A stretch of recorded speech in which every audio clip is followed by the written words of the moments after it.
There are 1.8 billion Muslims in the world, a lot of whom fast during Ramadan every year. During this month, many of them fear gaining a ton of fat and wasting away their precious muscle. But I'm here to tell you that you don't have to lose all of your gains during Ramadan.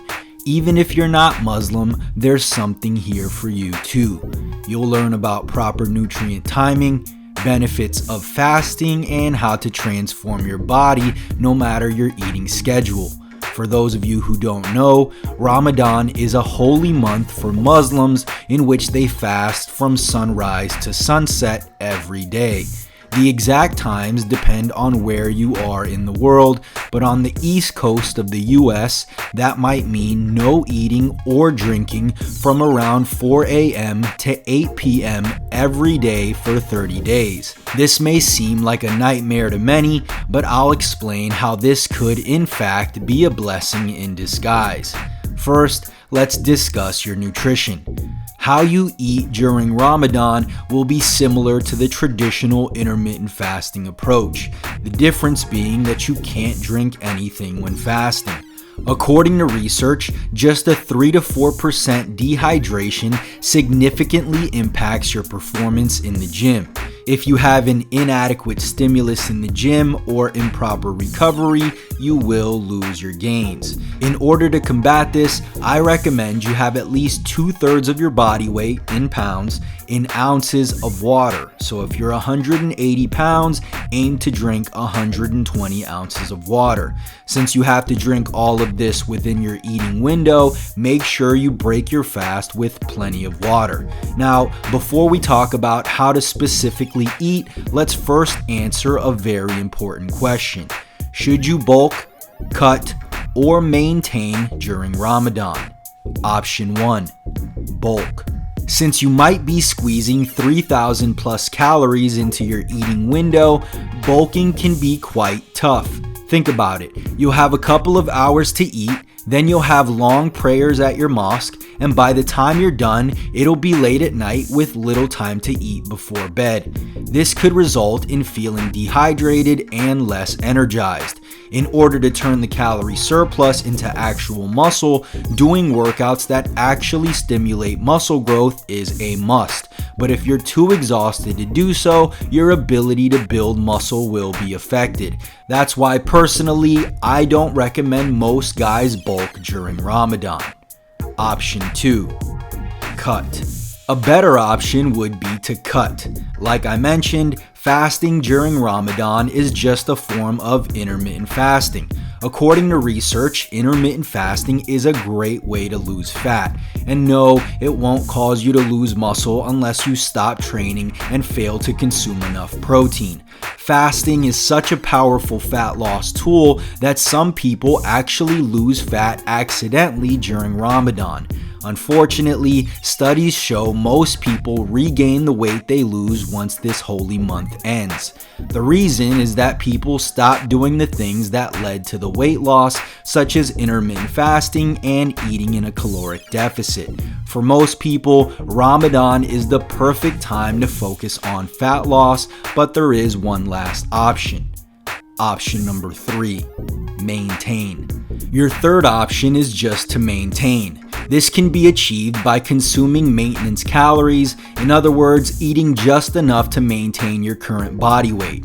This would be a good option for people who either don't want to lose any fat or are new to lifting and want to build muscle. If you're a beginner, you may experience body recomposition, building muscle while losing fat. But the best option for most guys is to just focus on eating in a caloric deficit to lose fat. So how do you actually eat during Ramadan? Before I take you through a step-by-step meal plan, let's discuss what to focus on.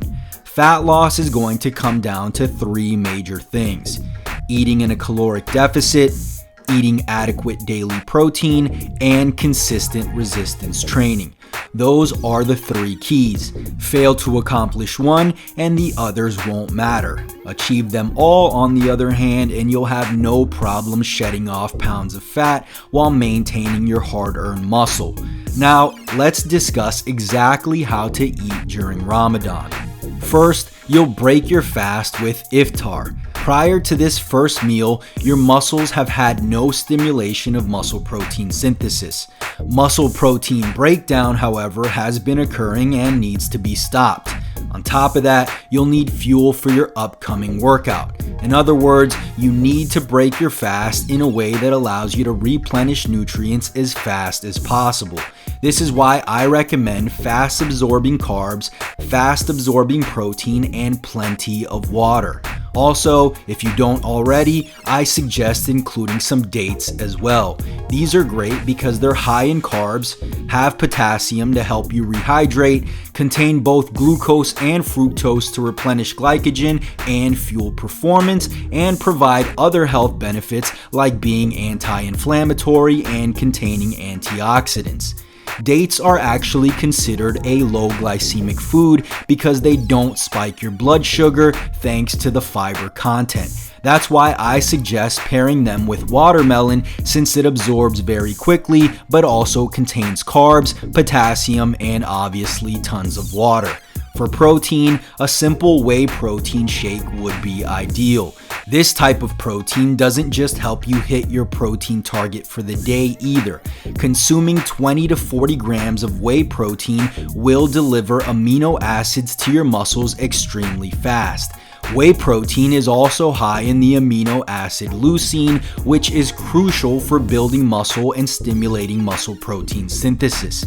Since you'll pray immediately after breaking your fast, you can keep this meal small. Your iftar can look something like this: at least 16 ounces of water, a whey protein shake, a handful of dates, and a bowl of watermelon.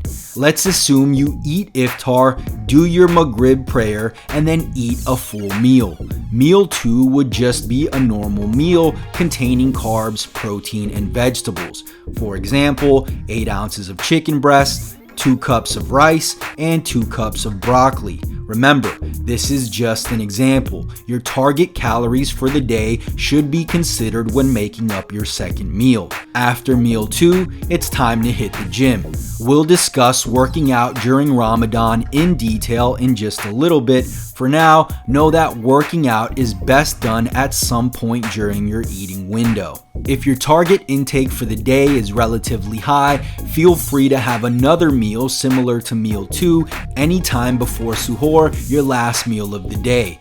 Suhoor is the meal you consume right before you have to begin fasting, followed by your Fajr prayer. Since this will be your last meal for a while, this is when you have your slow digesting protein, fat, and fiber. An awesome protein option is eggs, since they not only contain fat and slow digesting protein, but also micronutrients you need like vitamin A and B, as well as phosphorus and selenium. Egg protein absorbs at around 3 grams per hour. So if you get 20 or so grams of protein from 3 eggs, it could provide you with amino acids for 7 hours and reduce muscle protein breakdown the entire time. A great suhoor would look something like this: 3 eggs, 150 grams of liquid egg whites, 1 to 2 cups of mixed greens, 1 ounce of almonds, and 1 cup of oatmeal if you need more carbs. Again, these portion sizes are only meant as examples.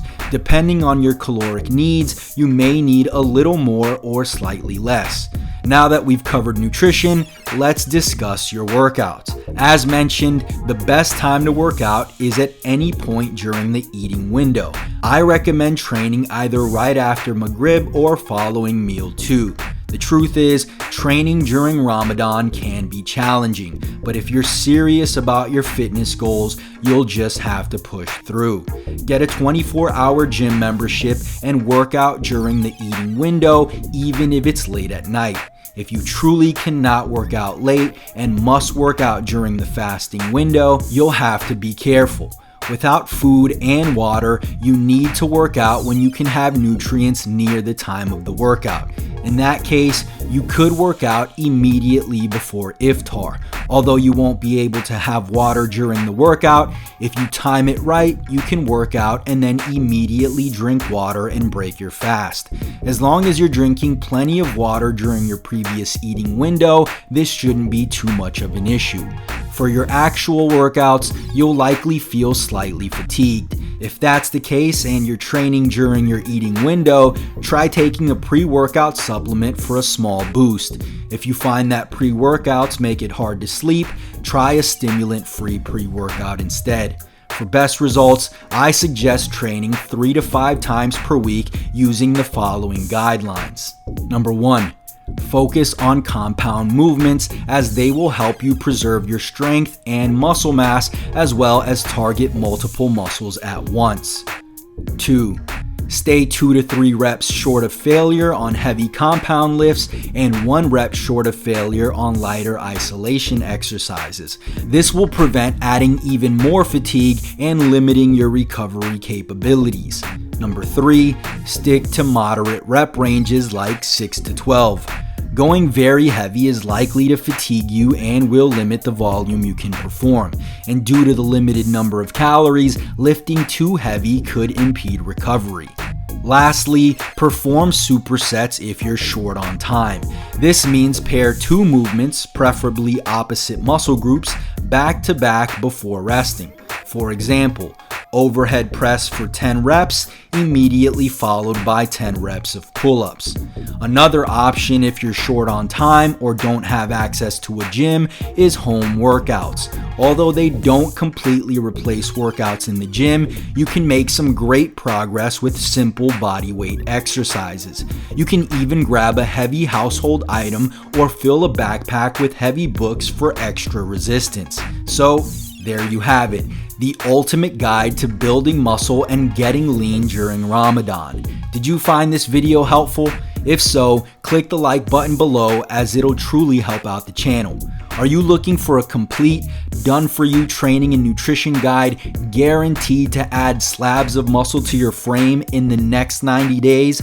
Claim your free copy of my book, Bulk Up Fast. The book has already been paid for. All you have to do is cover the small shipping fee. Just click the link in the description, tell me where to ship it, and I'll send it to you anywhere in the world.